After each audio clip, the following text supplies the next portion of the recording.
Hey, all you hot listeners. This is episode 38 of Husband and Wife Talks. We're finally back, y'all. This week, we'll be talking about Marta's busy travel schedule. She ran a half marathon and a 10K in Disney, so we'll be touching on that.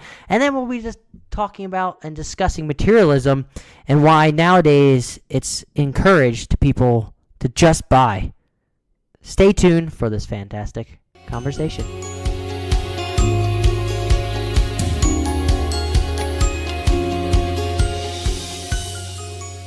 Hey, Marta. What's up, Adam? How's it going, beautiful? It's great. We're finally back in the recording studios known as our apartment. Very It's been fancy. a little while. Yeah, sorry. You have nothing more to say besides sorry?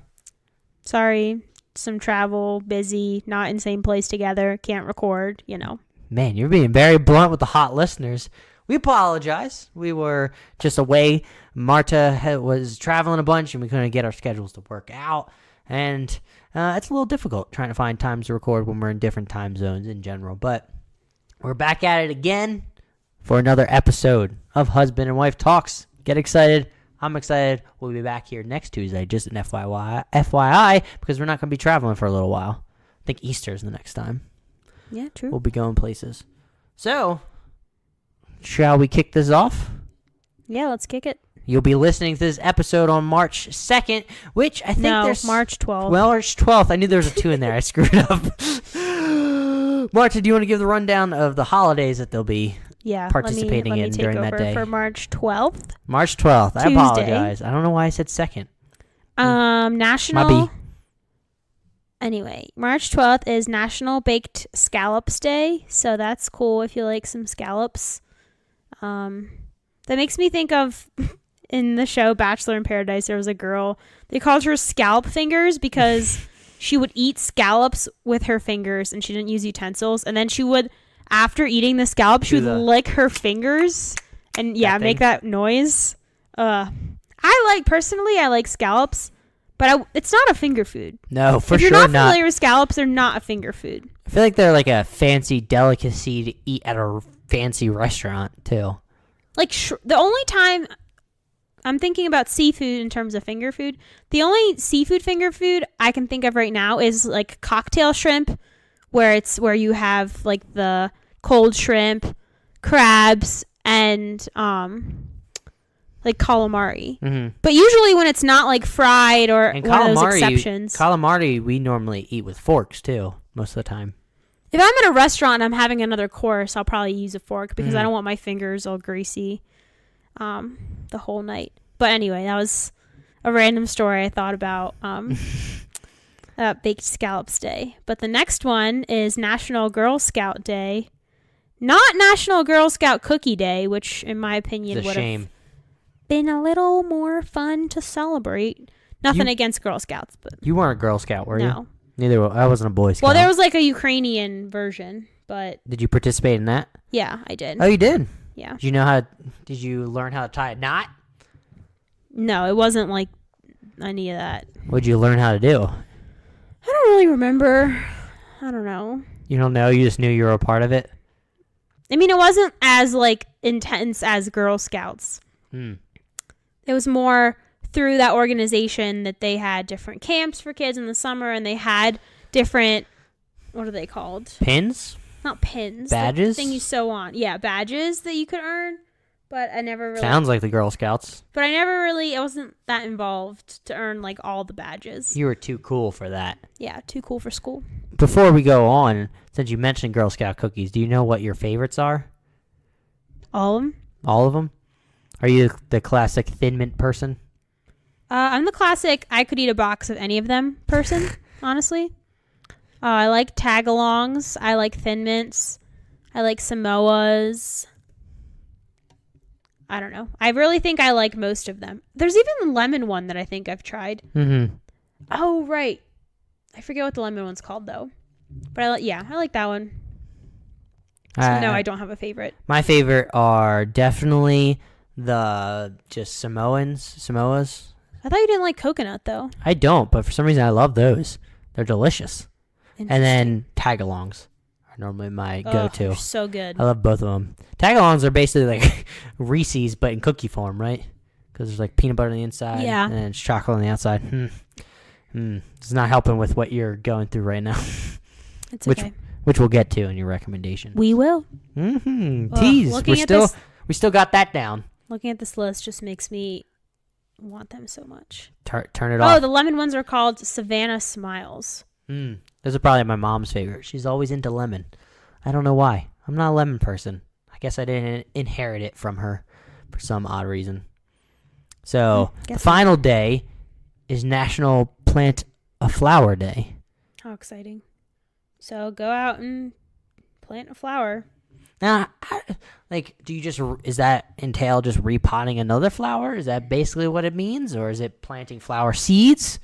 I don't know. Whatever you want it to mean.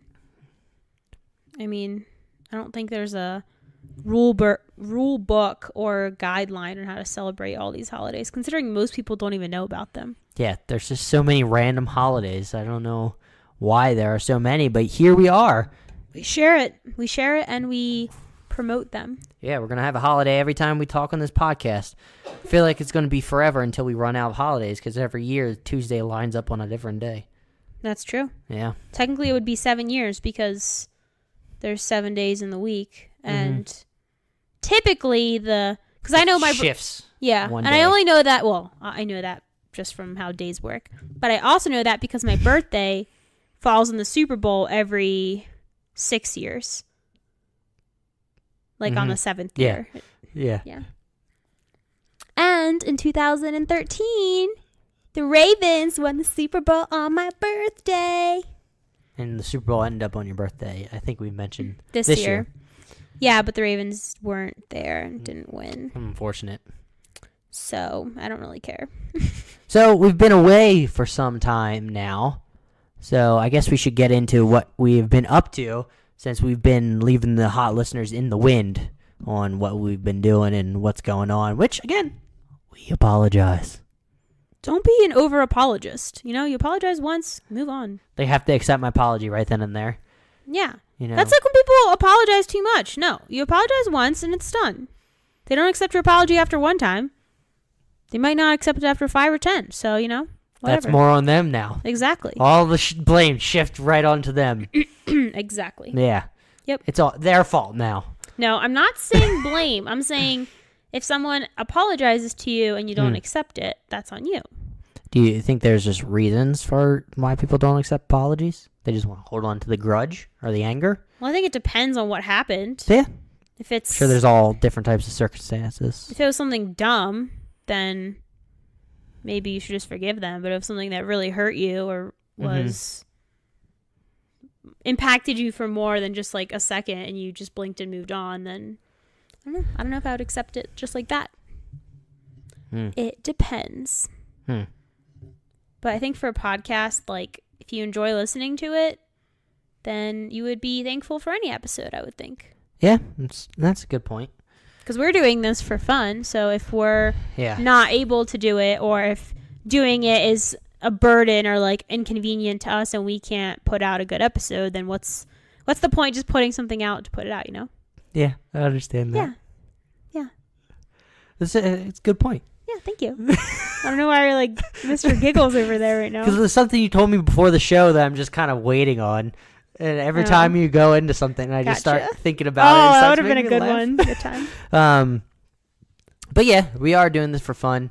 Maybe if it was a more full-time thing and this was our main gig, then obviously we would probably be able to do it every single week, because then we can work around our schedule if we're not actually working. But unfortunately, we have that work thing and other things going on. But fortunately, I like getting paid. Yeah. Cash money. Are you just saying that just in case Uncle D's listening? No, I like getting paid. That's fair. We all like getting paid. My goal is to get paid, but independently. Chugging along. Slowly but surely. Train. Which, if anybody's interested, I can get into later on in the podcast. But first, we want to get into mainly this Energizer Bunny over here, Traveling Bunny, who's just been all over the place. You want to get into that, my love? Sure. So, yeah, I went to Disney World and I ran a half marathon, my first half marathon. That was weird. It was like really far. And it wasn't just a half marathon. It was a 10K first and then a half marathon. Yeah. So don't sell yourself short. I was getting there. I was just starting with the more impressive thing. The half marathon's more impressive. It's got to build it up. You can't just start off with the big bang right at the beginning. I'll say how I want to say it. Okay, you do you. And I gave away the big bang, so big bang's gone. But anyway, so yeah, it was in Disney. It was called, if you're interested in any race at Disney, they're all, just Google Run Disney. They have different events throughout the year. They used to have, so there's a Disneyland in California and Disney World in Florida. And they used to have races in Disneyland in California, but there's some construction going on, so they just put them on hold. I don't know, indefinitely or when they're coming back, but they still have the races in Florida. And there's one in January, which they have the marathon, the Walt Disney World Marathon, and then they have the half, the 10K, and the 5K. And then the one I did in February was the Disney Princess Half Marathon. And what I did, so they also have the 5K, 10K, and half. And for that race, if you sign up to do what's called the challenge, you do the 10K on one day and then the half marathon the next day. So I was like, why not just do both for my first half marathon? Why not just have a nice little warm up run on the day before my longest run of my life? So, it was cool.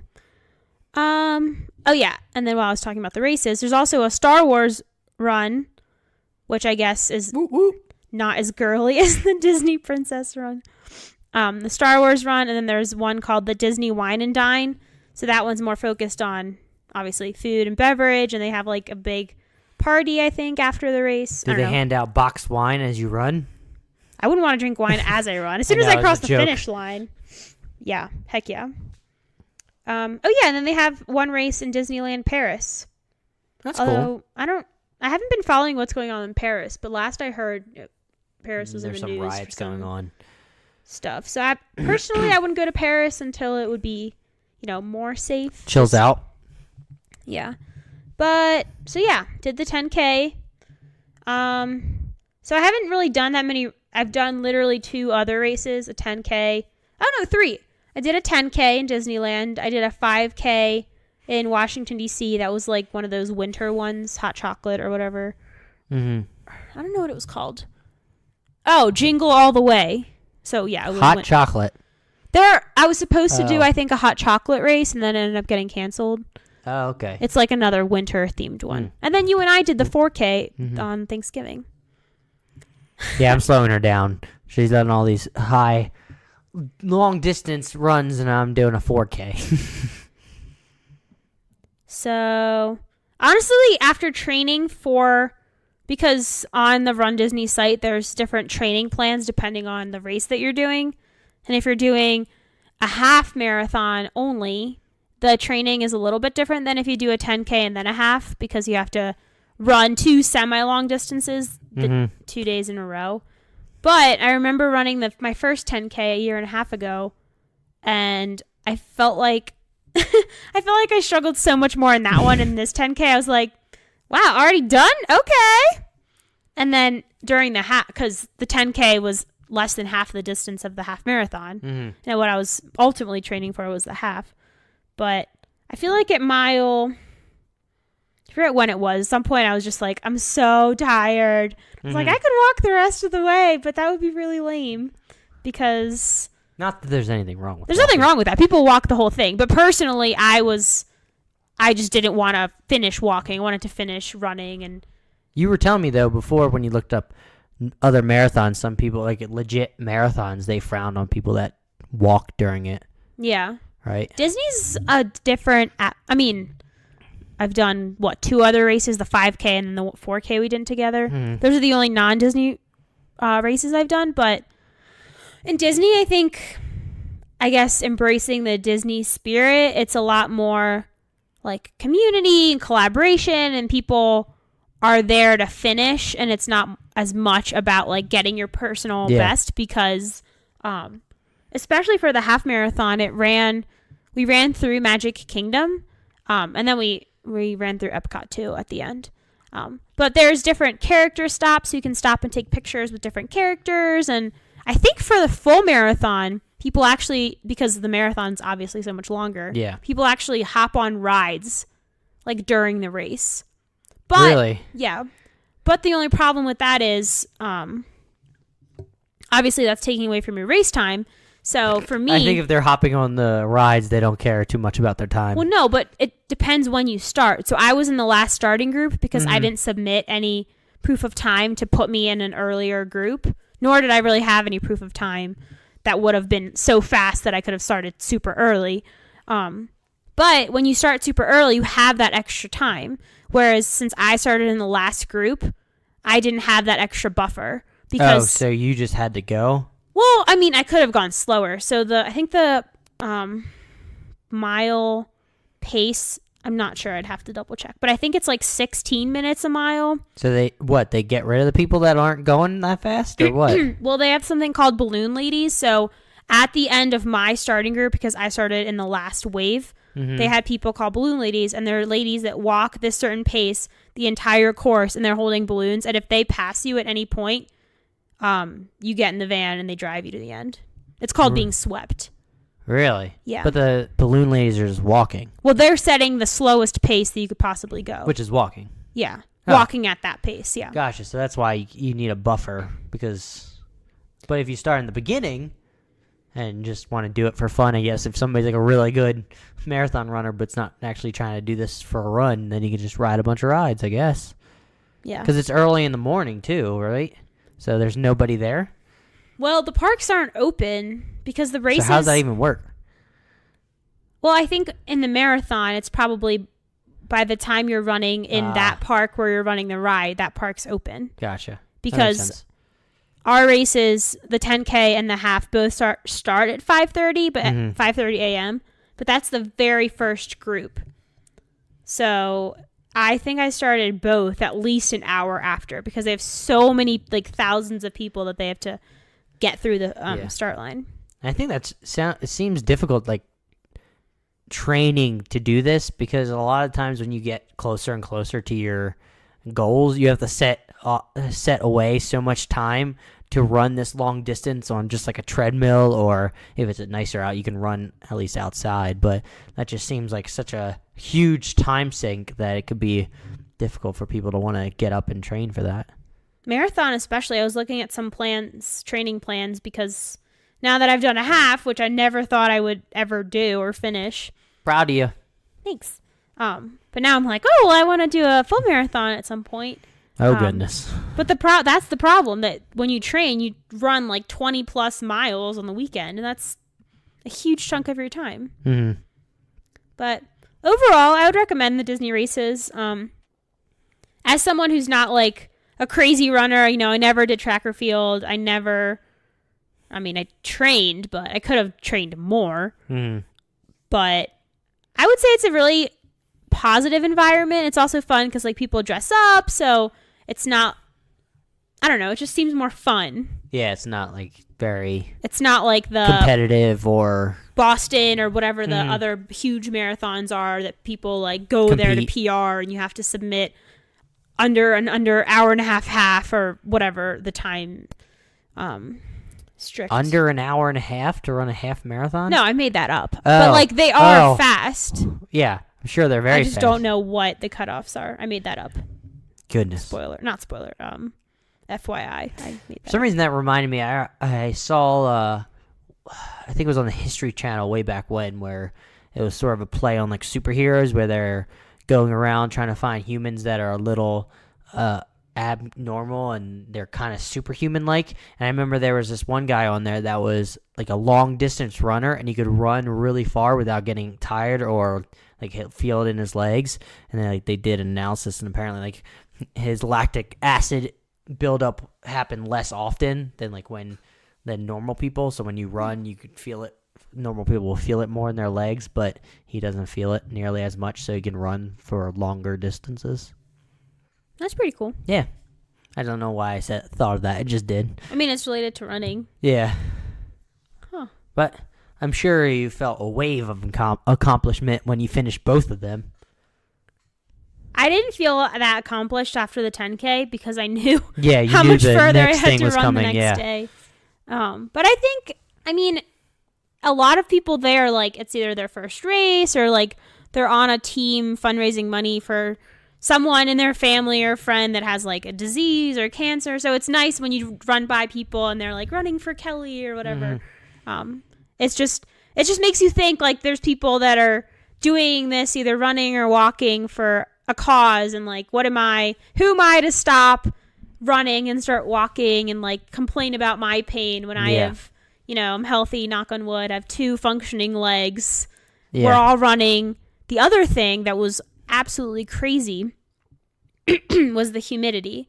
So I'm going to double check because I don't want to be inaccurate, but it was so humid. I thought you said it was like 94%. According to my app, which was synced with my phone and or my phone and my watch, it was 70 degrees and 95% humidity for the half. Mm-hmm. And the half I started, it looks like at 6:34 a.m. by the time my group went. So you probably felt like you took a nice sweaty shower. Yeah. And then the 10K, was 73 degrees and 94% humidity. I do remember when I started the 10K, like half a mile in or less, I felt wet. Yeah. Because, it's so humid. Gross. Yuck. Yeah. Too much humidity. Yeah. But I don't know. I was trying to tell myself that training at altitude helped me. Mm-hmm. But I don't really know if it's that significant. I'm sure it helped. When you breathe and everything, you take in more oxygen because now your blood cells have expanded enough to deal with the altitude. Now, if you trained in the mountains, then you probably would feel it even more. That's true. Because I think I looked it up when your friends were here, like the percentage-wise, and I can't remember. Like, I think Denver's 87% and the mountains is 80% or something. Percent of oxygen available at sea level? Yeah, I think. Yeah. Yeah, now that we've been here for a little bit, I don't feel it. But definitely when I used to come here, like, to ski, the first night, I would always be like, I can't breathe. Yeah, I remember when I first came here, too. It felt really uncomfortable to go to bed at night because I felt kind of... It's like not claustrophobic, but I felt like kind of enclosed because I had trouble breathing because I was trying to catch my breath. But now I'm good. Now we run in, we ski in, I don't lose my breath walking up a bunch of flight of stairs. Oh yeah, that anymore. was the other thing. Yeah, that was a big thing. But it's like embarrassing, but but it's true. That's what happens here because you're less oxygen. But since we're on the topic of skiing, you then went from running a marathon to then skiing a bunch each and every day. You had a goal of hitting, 20 miles per day? Yeah. Conservatively? That's a conservative, estimate. I don't know. I just I feel like I got more obsessed with skiing lately, but I realized that I really like it, and I used to just be, like, really unmotivated to get up and get dressed in the morning, but I realized it's such a waste because I came all the way there to ski. Like, why not take advantage and get up and start moving as soon as I can? Yeah. But yeah, I really enjoy skiing. One of the days, I forget how much powder we got, but I had never skied in that condition. Oh, it was almost a foot, I think. Woo! Of fresh snow. Oh my gosh. I was loving it. Like, it literally felt like you're obviously skiing, but the powder is so fluffy that you're going under it, and it doesn't let you go. Well, I'm sure some people can go fast, but I was still making my turn, so I wasn't going super fast. It just was awesome. I wasn't there for those days. I was there to ski one day, and that was about it because I couldn't take off, so I just had to come up for the weekend, which then resulted in me having to, unfortunately, drive back during such a Horrible? Yeah, horrible commute back, I guess. Just because you were saying you got so much powder, but it seemed like you were getting snow every single day. It was snowing every day. Which led to a lot of the issues that they showed on like local news here, that there would be some avalanches that actually came onto the main highway back to Denver. Yeah. So I skied one day on Saturday. I got, I think, over 20 miles, burned 1,500 calories according to the application that I use for skiing, or that we use. Slopes, yes. I think we mentioned on the podcast as a recommendation or something.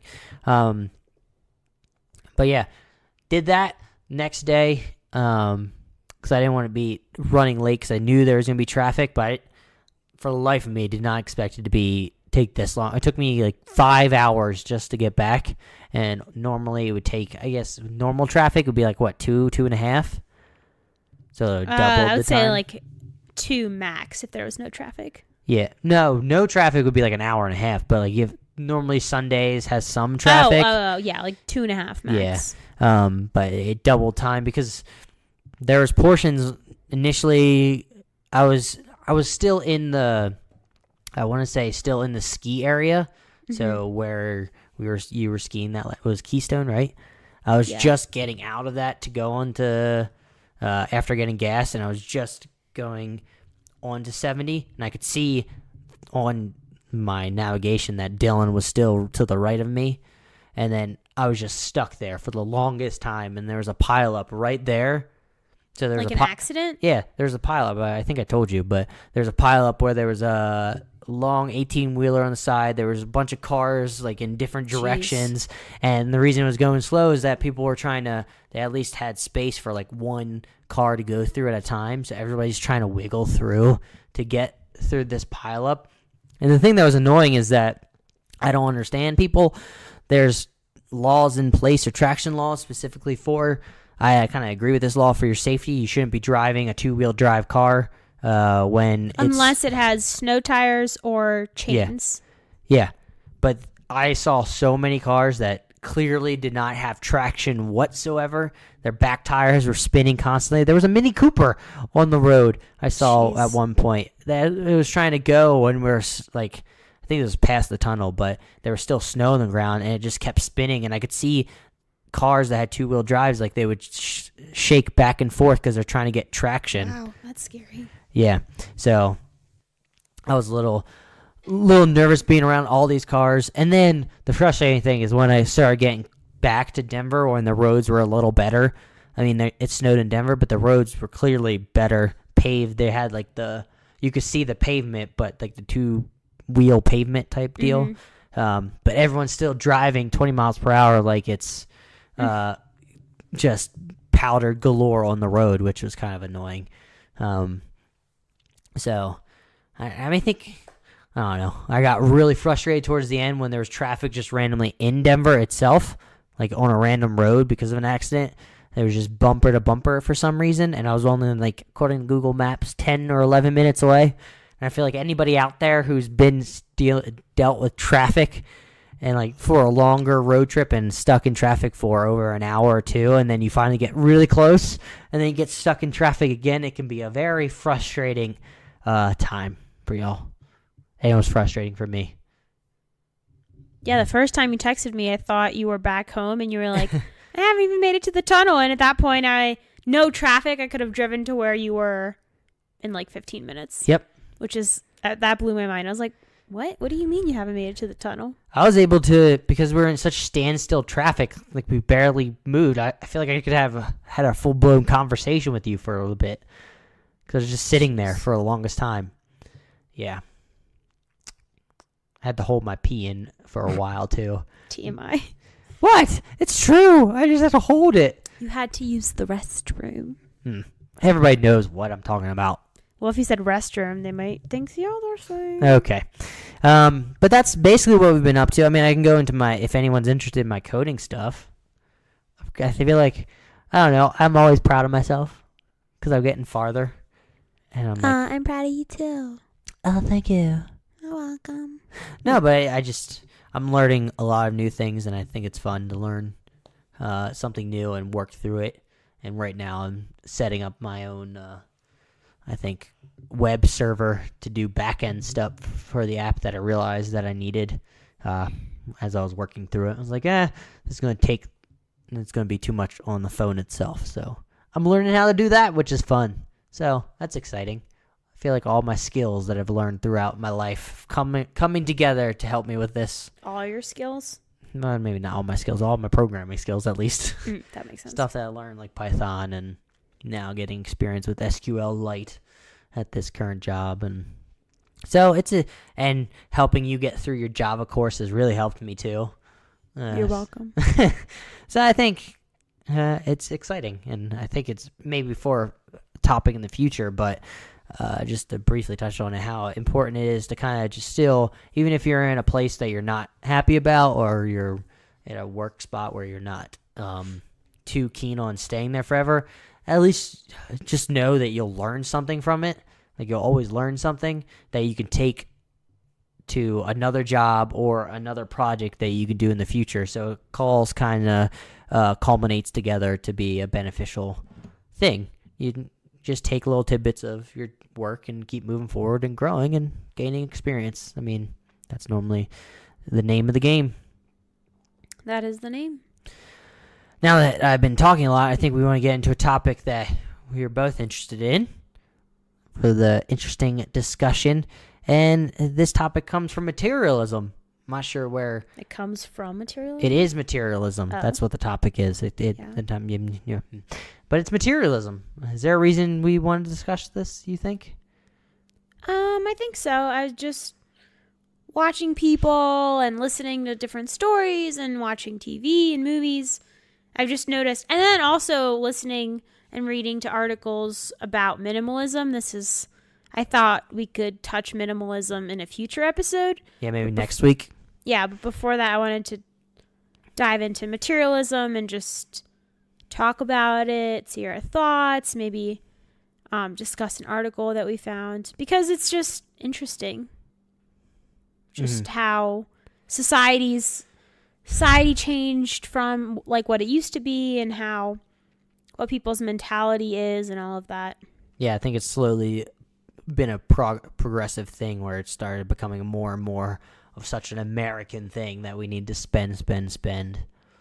Yeah, and it wasn't always like that. I remember watching that, funny enough, the Netflix minimalist documentary, and they talk about like house size, how houses, you didn't need as much space. Like, people would just buy house size that they technically needed because you would only use certain rooms. Nowadays, they state like the heat map of a house, you're still only using a certain amount of rooms, but you just have so many more rooms that aren't being used, which is like kind of a waste. But yeah, like, compared to the past, we own homes are just getting bigger. We own more stuff, all of that. But I found an article on HuffingtonPost.com, or HuffPost.com technically, and it's titled "The Psychology of Materialism and Why It's Making You Unhappy." So, as I read that article, I pretty much just learned we have more people, or we have more stuff than we used to. Actually, in the article, it says Americans today, compared to 55 years ago, have twice as many cars and eat out twice as much per person, but they're not any happier for it. And I feel like through myself, I know everybody's different, and like maybe some people have more, get more enjoyment out of physical material things, but I've noticed myself that, and I've actually seen articles that say this too, so I'm obviously not the only one, but as soon as we buy something, we kind of, when we think we want something, we think about it, and we kind of get like this dopamine rush thinking about getting it. And then once we get it, it's almost like we forget about it and we want the next thing. And I feel like that's true for a lot of people. I've noticed even myself, like I'm trying to get better at it. But one thing that's, I would say my weakness is cookbooks. Like, I really just love cookbooks and all that. And sometimes, most of them, probably 75 to 80% of the ones I have, I actually will look through pretty often and try to find new recipes. But there's some where, like, I bought it and haven't touched it. As soon as I bought it, it's on the shelf and I forgot about it. And that initial rush of happiness is just gone. And it's just a waste. I mean, I could say that a lot with the books that I purchased, but books are a certain thing where you kind of have to get through something to then go on to the next one. It's a long, arduous process. But will I get to all those books? I sure hope so. But it's. I think we have to, because that's my weakness too, is just buying books, because I'm always interested in reading about stuff, and some books catch my attention that I'm really interested in, and I think a way to curtail that is to not put yourself in that situation to begin with. Like, for example, if we go to Barnes & Noble just for fun on a Saturday, that may be putting us in the inopportune position. Yeah. That's actually, I've seen that in different articles about even, we'll get to something on a different topic later in the episode, but in terms of people's relationship with food and stuff and a lot of things, it's, if you put yourself in that situation where you're feeling tempted, like you just mentioned, going to Barnes & Noble, where you know if you're in that environment, you're probably going to buy something because it's right there. If you're sitting on your couch, or even the same with food, if you buy a bunch of candy or you go to the grocery store in the candy aisle, you're more likely to buy stuff versus if you just don't buy it and it's not in your house, then you're like, oh, okay, I have to get up and drive there. It's not worth it. It's just, putting yourself in those situations where you're more likely to and I wonder get that stuff. What changed during that time period? Like, what caused us to become Americans more materialistic, I guess. Maybe has something to do with advertisement companies getting better and better at selling things, and sort of putting it out there that in a lot of industries that it seems like you need to have a lot of stuff to be considered well off, or like that's the trope now, is like you need to have a fancy car, or you need to be dressed super nicely, or you need to be, I don't know, go to these fancy places, fancy clubs, fancy golf clubs, or just areas. For women, too, it's jewelry. It's what kind of shoes you wear, what kind of purse you have, what kind of makeup you wear. And I feel like we put too much emphasis on what we have over who we are, you know? Quote of the night. And I'm serious. That's a good quote. Yeah, I was thinking about saying it, but I didn't say it. But and thank you for coming to my TED Talk. Oh goodness! For some reason, I find if you don't know what I'm talking about, Google "Thank you for coming to my TED Talk" meme. I don't know why I just said that, because I haven't Googled that myself. It just makes me giggle all the time. But I mean, it's true. Is that we put too much emphasis now on what we have, and I think the quote that you have on here kind of emphasize it, where it just interjects with "buy" all throughout the quote, because that's kind of... I'm going to read it after you're done. Oh, you want to read it? Yeah. But yeah, it goes to show that for some reason, a lot of times it's the stuff you have instead of the content of the person itself, which I feel like should be valued more.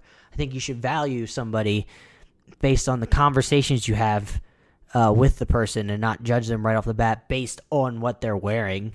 Like, you could have somebody wearing like super nice clothes and like a suit and a tie, but he can be a complete a-hole, you know? Like, somebody you wouldn't want to be around, somebody you wouldn't want to talk to. Then you could have somebody in like more tattered clothes or comfy sweatpants, like me right here. Not saying that anybody wants to talk to me, but I could be somebody that like that has a good conversation with them and actually brings enjoyment to their life. And, you know, it's kind of frustrating, because it stinks that we've fallen off with caring more about the person, or caring more about the stuff than the person. I totally agree. And I wanted to read an article. So the article that I just referenced that I read about materialism, they reference a blog post that apparently went viral on Huffington Post. It was called "If You Shop on Thanksgiving, You're Part of the Problem," which I've shopped on Thanksgiving before, so I'm not saying I'm better than anybody else. I'm part of the problem too.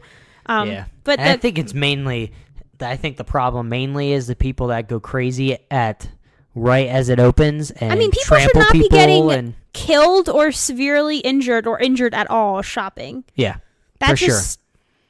I don't even know. There's just no words for that, how inappropriate that is Mm-hmm. to be that obsessed with Stuff. anything material. I don't care if you're, barely scraping by and you're trying to buy a toy for your kid. It's not about that. Kids don't. I only say this because I was just reading a blog post or a blog site called Frugal Woods. Yeah. And it's about this family that saved like a crazy percentage of their income, and then they bought, and they're in their mid-30s, and they bought, and this has happened a few years ago, and they bought like a homestead, like a ton of acres in Vermont, and now they have 2 kids. And I heard about her through another site, and then I started following her on Instagram, and her Instagram is also Frugal Woods. And it's so interesting because she talks about how kids innately don't have this materialistic nature. They learn that. Mm-hmm. Kids, I think something that is They innate. use their imagination. Yeah. And she said, so she has 2 kids. They're really cute. I think she calls them, so she's Frugal Woods, or Miss Frugal Woods. Her husband's Mr. Frugal Woods. And then she has a toddler and a baby. Mm-hmm. So she calls them Baby Frugal Woods Kid Frugal Woods and like Baby. I don't know. It's really cute. I guess to protect the identity, but also like continue. But anyway, she was showing a picture of both of her kids and saying that the only thing that's really innate to children or humans is wanting what you can't have. And she was showing like the sister has one thing and the other sister wants it. Yeah. But I don't think kids, like if you don't buy them an iPad or like the fanciest thing, I know at school it's probably hard when everybody else has it, but without that environmental like pressure, if your kid just didn't have that, they wouldn't know like I'm missing something. They would go play outside or go whatever, use their imagination, read a book. Yeah. I don't know, I feel like it's sad and it's hard for me because we don't have kids yet, so I don't know, I can't personally from experience be like, well, this is how you should handle that. And I by no means have any idea because I've never tried to parent or I don't have children, but one day. Yeah. But anyway, I'll read this quote because it's kind of in your face, but I kind of liked it because it was just that in your face. But here it goes. From Nat Walsh, who wrote, "If you shop on Thanksgiving, you're part of the problem." The quote is, "That's our entire economic system. Buy things. Everybody buy. It doesn't matter what you buy, just buy. It doesn't matter if you don't have money, just buy. Our entire civilization now rests on the assumption that no matter what else happens, we will all continue to buy lots and lots of things. Buy, buy, buy, buy, buy, and then buy a little more. Don't create or produce or discover. Just buy. Never save, never invest, never cut back, just buy. Buy what you don't need with money you don't have. Buy like you breathe, only more frequently." And that's definitely in your face quote. But I feel like parts of it are so true. Like, you see articles about how certain percentages of Americans have no savings, or like their savings is so minimal that if something catastrophic were to happen, they wouldn't have any cash to like pay for whatever happened. And it's just scary because a lot of people, and I'm not saying I've never felt like this, when the new thing comes out, I mean, Apple does a great job whenever they come out with new phones. There's all this hype. They're like, it'll be released on September 23rd. Any like high tech company, like big tech company, does a good job with that. But it's hard because when you see, oh, but I have my iPhone, whatever, but that one has a better camera. Oh, but that one has this. But then you think about it and you're like, okay, do I need that? Is it worth this much money? I don't know. I mean, different people have different priorities, but I'm definitely coming into my own values more lately and just like reading things. I think the most important thing is just knowing that you're doing something because you truly want it or need to do it, and not to keep up with someone else, because the keep up with whatever it's called, keep up with the Joneses. I feel like that's so dangerous, especially when you read articles that say like people have more stuff than they used to, but they're not any happier. Yeah. And that makes sense because new cars or new technology isn't necessarily going to bring you happiness. I think the most what they say, what brings you happiness most often is the connections that you have with people, whether it be friends or family. Yeah. And that's what we should probably put more effort into, cultivating, Yeah. That's collective we. Yeah. Everybody. I mean, humans are inherently community people. Yeah. No, not competitive. Well, competitive, competitive but I was too. saying community because even the expression "it takes a village to raise a child," a lot of people come together for celebrations and to help each other and stuff like that. That's why I feel like it's clashing between two, because a lot of times humans want to be like that, but then we're also very competitive with other people that we don't quite know, Yeah, but I feel like, I don't know. It's What? so hard because I remember when I was going to, before I was going to high school, I went to a private school, and I think my parents either knew someone from work or a family friend or someone who had a girl who also went to a private school, and she just got sucked into the mentality that she's not good enough because her parents didn't have a fancy car and she didn't have this fancy clothes, and because of the materialistic stuff, it got to her head that she has to be like them, she has to fit in, and she has to go to shopping trips and buy what they buy. But I feel like, I don't know if it was my group of friends in high school or my personality or kind of what, but I don't feel like I really felt like that. And I think it's also family values that get passed on to you. Oh, that's is also a big trait. If you have strong family ties, I guess you could say, family values that are passed down to you consistently, and it's kind of ingrained in you, sort of. You're more likely to, I think, stave off that. That's true. Mentality. Yeah, I don't think. I mean, obviously, I have my own values, and my family has their own values, but I think materialism wasn't at the top. Obviously, I still buy stuff, but not there as much as I could be, or maybe was at some point. But actually, I remember even as a kid, I was always very frugal with the money I had. Even if my parents gave me money, I would be like, oh, I don't know what I want to buy. Or with the money I had in my piggy bank or for birthdays, a lot of times I was like, oh, I don't know. My classic response was, I don't need anything. That's still what I say. Yeah, you still say that, but you still get presents. I don't want presents, It's a rough though. life. I'm like, you got this. You're like, but I didn't want it. I'm like, just say thank you next. Like the Ariana Grande song. Just kidding. No offense. But I find that song really annoying. I get the message. Stupid song. Okay, no. I don't want to offend song. Everybody. Dumb song. I'm offending everybody. No, the one thing I want to say about the song is, in terms of saying thank you to whatever BS or crap happened or whatever, and saying next, sure. Move on. I'm great. I get that. I'm great for that but message. I'm saying the song itself is really annoying. Great message. Song sucks. Okay, Sorry. we agree on that. Yeah. Wonderful. I don't know what these kids nowadays think of music, but it's not this. God. Well, I'm biased because now I'm Talk about hip a hop. fan of country. Go back to the 90s or 80s and listen to hip hop then. That's actual well done hip hop. Thank you very much. But yeah, continue. I think you wrote down some strategies. One, I don't know if it's really a strategy, but the article mentioned at the end that a lot or some Americans are kind of redefining what success means and what success is. And the article was saying that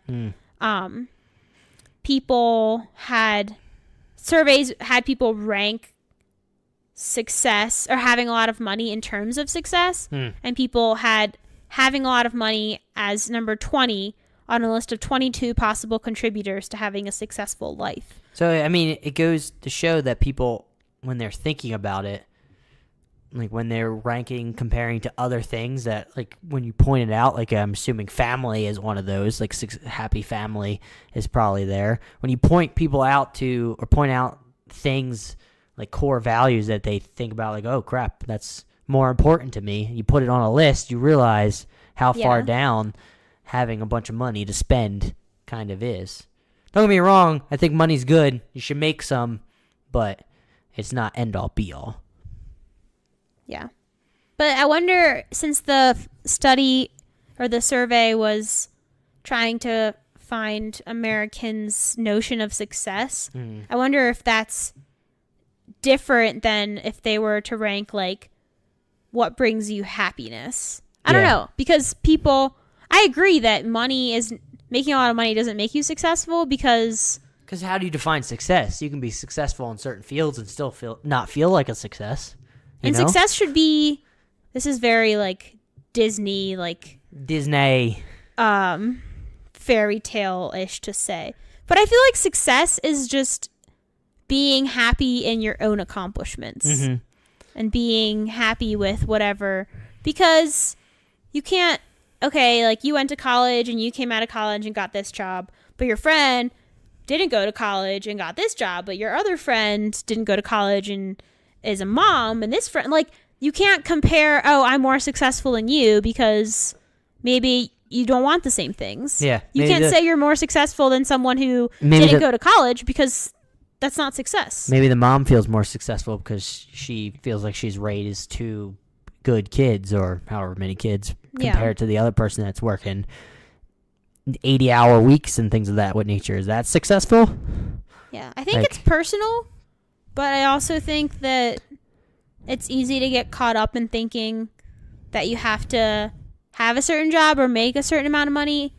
If I feel like that there's that pressure in corporate America, because it's all about getting promoted. When's that next promotion coming? Okay, well, how are you going to face that? How are you going to talk to your manager and like show that you're, ready for more responsibilities? But I wonder if that pressure, I guess a different pressure is there for people that have their own companies, like self-employed or start their own business. I feel like the pressure's more on that individual in terms of like, how can I grow this? How can I attract people to my product or service? And I also think that, how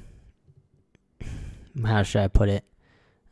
Even if you're, I think going off in your own venture, like you're mentioning, it could end up failing, but that doesn't mean you're not a success too. I feel like people who try are more likely to be successful than the people that are, afraid and don't do anything, Yeah. Like being successful is all about putting yourself out there, and I think just trying your dangdest to get where you want to be. I think that's all you can really try to do, and try to affect as many people as you possibly can in a good nature, not a bad nature, obviously. And hopefully we're doing that with this podcast. Aww. But just my thought. No, I agree with what you're saying. To make good sense, yes. Should we move on to, unless you had anything else to say on this topic? No, I don't. I guess we'll move on to our final topic, or final thing, recommendations. Final segment. Final segment. Each week, recommend some things that have been going on, or that we've been using, or watched, or read, or whatever. And or whatever. We just recommend random stuff. It happens. Last episode you recommend sumo oranges, so don't hate. I'm not hating.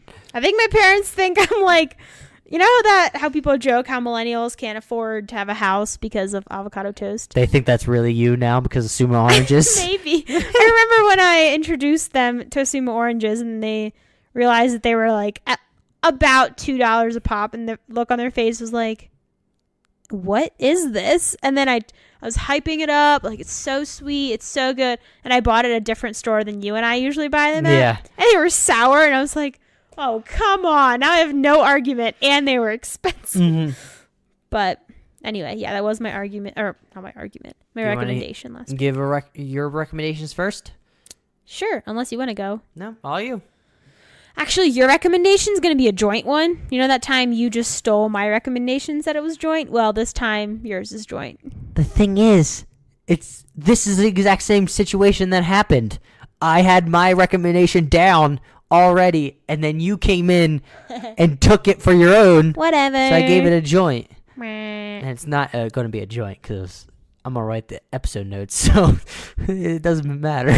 Yeah, so if there's ever any typos in the episode notes, it's not my fault. Speaking of not assigning blame, it's not my fault. I blame Grammarly. Well, they don't do a good job because I've seen some typos. Dang. They're Not all the time, but sometimes. You want to do all of this? No. You want to get it all together? No. Do all the audio? No. And everything? Nope. Okay. I'll just be the proofreader. So deal with the grammar issues. No, I want to put out top-notch grammar to Okay. our listeners. Anyway. I basically put out what's ever in the show notes, but a condensed form of it. Well, I never have typos in here, so no idea where they could come from. Just kidding. I'm sure there's typos sometimes. Go ahead with your recommendation, please. Wow. Got a little bit of an angry elf in the house. Oh, I love that movie. Buddy, the elf. Yeah, I think. Yeah. So good. Okay. Continue. Anyway, first recommendation is, I would say, mostly for women. I mean, if a guy uses this, then, I mean, all power to you, but mostly women, I would say. And it's nail polish strips. If you don't know what it is, it's pretty much a combination of real, or somewhere in between of real nail polish and like the stick on like fake nails, because it's this thin film that you buy and you like put it onto your nails and then you file off the edge, and it's the material of that thin film is actually nail polish. So it's not like fake nails where it's just another nail getting put onto your nail. I don't know. It's kind of hard to explain without a picture. But if you're interested, Google nail polish strips, or... Do you want me to just put a link in the description? Sure, if people are interested. Or Incoco is the brand that I used. But they're just the strips, and then you file it off. And I got the ones that have little nail art.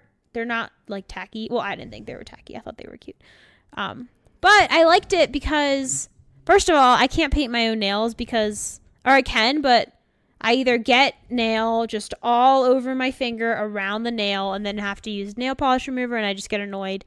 And I just usually feel too cheap to go get a manicure because I'm like, I can do this at home. I have nail polish. So I saw those nail polish strips online somewhere, like in a vlog I watched or something, and I couldn't find them in any store, and then I found them in a Walmart. And I recommend them. I've had mine on for almost a week, and they look still pretty good. I don't know what the experience of taking them off is like. I mean, it said just use nail polish remover, so we'll see. But yeah, I recommend them if you're interested in like a at-home manicure for a lot cheaper than the salon, but arguably a little bit easier than painting your nails. Anyway, next recommendation is I'm doing the Whole30. If you're not familiar with Whole30, just Google it. I won't spend time explaining it since it's a lot to explain. Pretty much, Whole30 is a 30-day... I won't spend time explaining it, but here I go! No, I won't delve into the details, what I meant to say. I'll give an overview, but I'm not going to say, like, this is what they say you should eat, this is what you shouldn't eat, because Gotcha. There's just a lot. But Whole30 is a 30-day reset where you focus on eating whole foods, like fruits, vegetables, meats, and you eliminate the foods that are known or common to cause issues either to your digestive system or to your body in general. Doesn't mean they cause issues for everybody, but that's just what the Whole30, how the program was developed. So you eat for 30 days in this reset, and then after, for about a week and a half, or as long as you want, you reintroduce the foods that you weren't eating. So you're pretty much doing like a self-experiment to see if you eliminated, well, not if, in Whole30 you eliminate dairy. So you would... The bane of Marta's existence, this elimination of dairy. I love cheese. It's so hard. But then you would reintroduce dairy on one of the days and not add in any of the other stuff that you haven't been eating. And then see, okay, after I drink milk and eat cheese and all this stuff, Does my stomach hurt? And then for a few days you go back to like Whole30-esque, like the reset, and then you see how your body feels. So it's really a self-experiment because you get to see when you eat, like for example, when you eat a pizza and you feel bloated, you realize, oh, okay, it's because of the gluten, or oh, it's because of the dairy, or whatever, you know. So the reason I started Whole30, again, I've done it a few times, but I felt like with the traveling I've done this past month and like trips and all, I just felt like I needed a reset because I found I was kind of slipping and eating more sweets and all that than I needed to. So I always find that Whole30 is tough to stomach when you're like, oh my gosh, I can't eat cheese for 30 days, or no alcohol, no desserts. But you feel so much better because you're eliminating this junk from your system that doesn't make you feel good. So I recommend doing Whole30. If you're interested, just Google it and read about it a little. I basically do it now because I'm just doing it through you, because we're not gonna make two separate meals that are one's not Whole30 and one's Whole30. And the meals we're making are really healthy. So I'm technically doing Whole30 too as well, folks. So it's joint recommendation. Selfless promotion or self plug. I have a food Instagram page where whenever I'm on Whole30, I always post about a picture a day because I cook so much to make sure I'm eating Whole30. So if you want some pictures of my food, we'll leave the Instagram handle in the show notes. Yeah. But if you're just listening now, it's Marta, Marta, Muses, Muses. Yep. And it's just a bunch of food pictures. So it's going to be where all the other Instagram hyperlinks are, because I put them in the description way back when. So we'll just add that one too. Okay. Just got to remember to do that.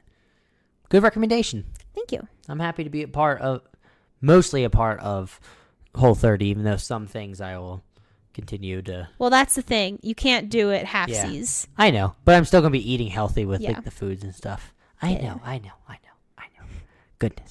Goodness gracious, people. I guess we'll go on to my recommendation, final recommendation. Marta and I watched a movie. Marta stayed awake for it, so she can explain if she liked it or not. But it was called Instant Family. It was with Mark Wahlberg and I can't remember the actress' name. You knew her from what movie? Bridesmaids. Oh yeah, she was like the bridesmaid that the main protagonist didn't like. You can keep talking. I'm looking for it. But I thought it was a PG-13 if anyone's out there interested to know the rating of the movie. But Mary Rose Byrne is her full name. There you go. Google her if you don't know who she is. But the basic premise of this movie is that this married couple now are in like their older age. I guess they're supposed to be 40s, I guess, early 40s maybe in that movie. Around that age. And they don't want to start having kids now because by the time they're older, or by the time their kid is 10 years old, they're going to be in their 50s, so they don't want to be old parents. So they decided maybe they should foster kids or then go about adopting them. And then they get interested in this one teenager, but she, of course, comes with two other siblings, and they foster likes to keep the kids together. So they end up just getting 3 kids at once, and it's just their story of them trying to figure out how it all works. And I thought it was funny, and then also touched on, it pulled at my heartstrings a little bit towards the end because I thought it was really sweet. I've noticed I've gotten when it comes to like sweet, he's a softie. Yeah, more so now than when I was younger. But yeah, I thought it was a sweet movie and funny. I kind of recommend it because I like Mark Wahlberg when he plays like a serious character, but the serious is supposed to be funny because he goes on a rant. You'll see if you watch the movie, goes on a rant about why they don't call foster kids rescue kids like they do dogs, and I thought it was funny. What did you think of the movie though? Yeah, I thought it was funny. It had some serious, sad moments. I mean, obviously it was about adoption and fostering, and that's a serious topic and all of that. But I thought They did a good job including funny parts, but not being insensitive. Yeah. Although, honestly, nowadays, I'm sure people got offended from different parts of the movie. For sure. Everyone gets offended mad, nowadays. I thought it was funny. That's a whole nother topic that we can get into that I'm sure people would love to hear thanks. our thoughts. What, you don't want to risk offending other people? No, I just don't want to have a whole episode talking about negative things that are just negative things and people being frustrated about everything. We want to put out positive vibes, trying to counteract all the negative going on, right? That's right. Yeah. So, is there anything else you want to say? Thank you for coming to my TED Talk. Oh, I didn't know you were going to wait till the exact end moment of it. You betcha. Wow. Good job. But yeah, this has been episode 38 of Husband and Wife Talks. We are finally back. Remember, please share us with your friends and family, and remind them we will be releasing an episode most likely every Tuesday. Just unfortunate circumstance happened these past few weeks. But we are back. You can find us basically everywhere: Apple Podcasts, Overcast, Stitcher, Spotify even, and Google Play. So you can share us basically anywhere. Our email address is in the description below, or description for this podcast episode if you want to email us any questions or thoughts. We can also find our Twitter handle and our Facebook page. Facebook page we keep updated more often because we don't have as many Twitter followers. But just an FYI. And that's about it for this week, this episode. Share us with your friends and family. It'll be nice. Give us a rating on Apple Podcasts if you can. It's very simple to do. 5 stars preferably. But other than that, I think it's time to wrap it up, don't you think? Agreed. All right. Bye.